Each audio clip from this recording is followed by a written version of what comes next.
we filming?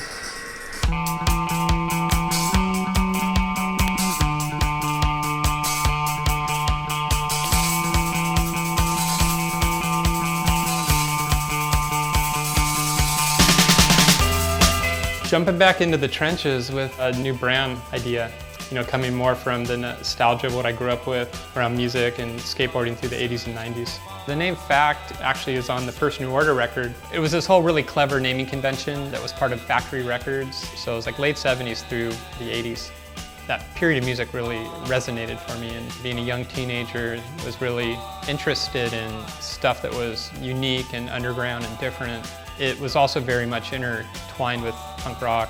The aesthetic of a lot of the creative during that time, it had a real Xerox vibe to it. Halftone, bitmaps, cut and paste. If you could curate that whole period through the lens of a zine, that real sense of maker DIY-ness was really compelling. And it inspired me as a young teenager to really understand that I could express myself through really simple means. And I can customize my clothes and shoes and be an individual and not be afraid of that, and being in a community that was propped up by skateboarding and music that really supported the individual. I'm doing a series of zine tees that are inspired by old punk zines. One photo in particular I'm excited about is a photo that Matt Hensley took. One of the guys in his scooter club, the Upsetters, throwing up in the toilet. The whole vibe of it is so good. Skateboarding for me, when I was a kid, it was refuge. My brother and I had a really screwed up household. Our family outside of our house became our crew, skateboarders. And living in that subculture, living in that space of individuality and having an environment where you could be creative and share with each other in ways that were unusual and be supported in that, and having a strong music backbone to it all and art, it had a profound impact on my perspective on life and the sort of strength of being an individual and pushing back on the status quo. Skateboarding is really precious in that sense. So much of my DNA was built through the 80s and 90s. Starting 8-Ball in the early 90s with Ken Block, literally out of a community college.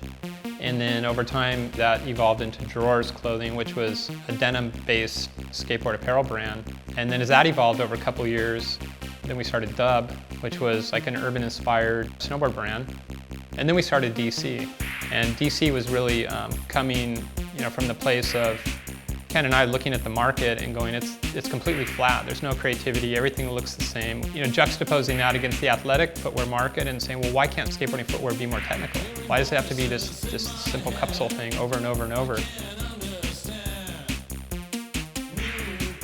And then that kind of grew up and did its thing. After my time at DC, I started working on a brand called Incase, and built the brand up around that company up until the end of 2013, and then took some time off with my kid, and now back in it.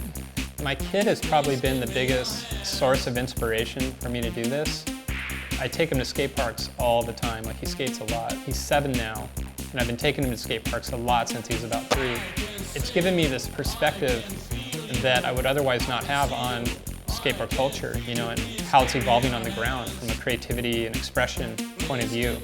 You got to get out, man. You got to go see what the kids are doing. You got to see, the way that they're skating, the way that they're dressing, the way that they're talking. I mean, it's amazing. It's super inspiring. Being in that, really inspired me to want to get after building a new brand, something that I felt like could creatively appeal, to this new generation of kids. What's really exciting for me now with this brand is I have 3 decades under my belt of experience, and perspective. In the 90s when we were working on Drawers, it was just pure creativity, between Ken and I, and we had no boundaries, and we could express ourselves however we wanted. There's a sort of innocence and a naivety to that is beautiful. I want to get back to that energy, that empowered sense of I can do what I want, and we don't really care what the ramifications are, so long as what we're doing is true to us and true to our creative standards. You just do it. The industry, as it evolved through the mid-90s into the late 90s, got hooked on big retail. At first it works, and then over time the retailer's lever becomes bigger and bigger, and you realize that they're actually dictating your output. and they're compromising your sort of free-thinking creativity and expression that got you to that point, or even got that big retailer interested in you. And before you know it, all that creativity and all that sort of unbound expression is packed down into a box and becomes gentrified with every other brand. They become hooked on the revenue, like a bad drug habit, and it totally compromises, I think, the brand ultimately over time. When I initially got inspired to work on something new, I was looking at footwear as a category. It's something that I considered highly and did a lot of due diligence on the market, talking with reps and retailers and distributors and other brand owners. But after digging in and really looking at how dislocated the market is, I've kind of pulled back on that. Now I'm just focusing on apparel basics and introduce footwear, more as an accessory to that over time, but in a very limited way. I spent the entire 90s designing apparel. I did all the drawer stuff and dub stuff. You have the ability to express the brand more graphically and creatively through apparel than you do footwear. I think the creative trifecta in skateboarding is skateboarding itself, art and music. I think the combination of all that creates a really vibrant, creative culture. I even think about photography and my own desire to shoot photos. I look back, there's two people that inspired me, Thomas Campbell and Mike Ballard, and both separately pointing me to the same camera, which was amazing. Thomas at FM2, Ballard at FM2. So I got an FM2, and from that point on I started shooting film. I'm so stuck in a certain period of art. The 80s and 90s, that Beautiful Losers set, that's kind of my world of art. Those are my friends, that's what I'm drawn to. I haven't discovered the next generation of artists yet, but that's exciting. That creates a whole new realm of possibilities to work with a bunch of new kids. And I think based on where skateboarding is right now, that we'll probably see a new wave of artists coming out of skateboarding. In the same way we saw a huge wave come out of 80s and 90s. And that's exciting. To be active in it with a brand and be able to cultivate some of that creativity within a brand, I think is exciting.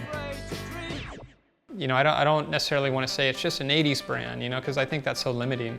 But there's elements of the 80s that you could bring forward, and there's elements of the 90s that you can bring forward, and there's really good stuff today that you can pull backwards.